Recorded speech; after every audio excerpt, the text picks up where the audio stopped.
Hi സുഹൃത്തുക്കളെ, SSCയുടെ face 30 notification വന്നതുമായി ബന്ധപ്പെട്ട ഒരു അപ്ഡേറ്റ് ആണ് നമ്മൾ ഈ വീഡിയോയിലൂടെ പങ്കുവയ്ക്കുന്നത്. ഓൾറെഡി നിങ്ങൾ കുറച്ച് പേരൊക്കെ അറിഞ്ഞിട്ടുണ്ടാവും, ചിലർ ഈ ഫേസ് 30 നോട്ടിഫിക്കേഷനെ കുറിച്ച് അറിഞ്ഞിട്ടുണ്ടാവില്ല.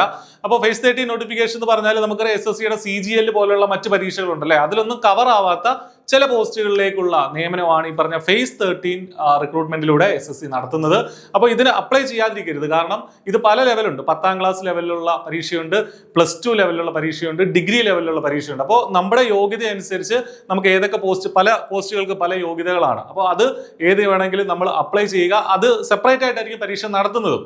ഡിഗ്രി ലെവലിന് വേണ്ടി ഒരു സെറ്റ്, +2 ലെവലിൽ, അതുപോലെ 10th ലെവൽ ഒക്കെ വിവിധമായ ടെസ്റ്റ് പല ദിവസങ്ങളിലായിട്ടായിരിക്കും പരീക്ഷകൾ നടക്കുക. അപ്പോൾ അതിന് വേണ്ടിയിട്ട് നിങ്ങൾക്ക് അപ്ലൈ ചെയ്ത് പഠിക്കുക എന്നുള്ളതാണ്. ഇപ്പോൾ SSC CGL-ന്റെ ഒക്കെ നോട്ടിഫിക്കേഷൻ വന്നിട്ടുണ്ട്. അപ്പോൾ അതുമായിട്ട് ചേർത്ത് വെച്ച് ഈ പരീക്ഷകൾക്ക് അപ്ലൈ ചെയ്യുക, കാരണം സിലബസ് ഒക്കെ സെയിം ആണ്. ഇപ്പോൾ CGL, ഇപ്പോൾ ഈ ഫേസ് 13ന്റെ ഡിഗ്രി ലെവൽ പരീക്ഷയുടെ അതേ സിലബസ് തന്നെയാണ് CGL-ന്റെയും സിലബസ് എന്ന് പറയുന്നത്. അപ്പോൾ നിങ്ങളിത് അപ്ലൈ ചെയ്യാത്തത് കൊണ്ട് ഈ ഓപ്പർച്യൂണിറ്റി നഷ്ടപ്പെട്ടു പോകരുത് എന്നുള്ളതാണ് നമ്മൾ മനസ്സിലാക്കേണ്ടത്.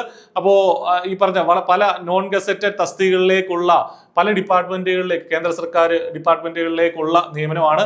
CGL-ലും CHSL-ലും ഒന്നും പെടാത്ത കുറച്ച് പരീക്ഷകളാണ് ഇതിനകത്ത് വരുന്നത് എന്നുള്ള കാര്യം ശ്രദ്ധിക്കുക. ജൂൺ 2 തീയതി തന്നെ ഓൾറെഡി നോട്ടിഫിക്കേഷൻ വന്നു കഴിഞ്ഞു. 23 തീയതി, ജൂൺ 23 വരെ മാത്രമാണ് നമുക്ക് അപ്ലൈ ചെയ്യാൻ പറ്റുക. ഓഗസ്റ്റിൽ പരീക്ഷയുണ്ട് എന്നുള്ളത് പറഞ്ഞിട്ടുണ്ട്. CGL-ന്റെ ഡേറ്റും വന്നിട്ടുണ്ടായിരുന്നു, അതുമായി ബന്ധപ്പെട്ട വീഡിയോകളൊക്കെ നമ്മൾ ചെയ്തിട്ടുണ്ട്. അപ്പോൾ അതേ സമയത്ത് അതുമായിട്ട് ചേർത്ത് വെച്ച് നമുക്ക് പഠിക്കാം. ആകെ 2423 വേക്കൻസികൾ ഉണ്ടെന്നുള്ള കാര്യം മനസ്സിലാക്കുക.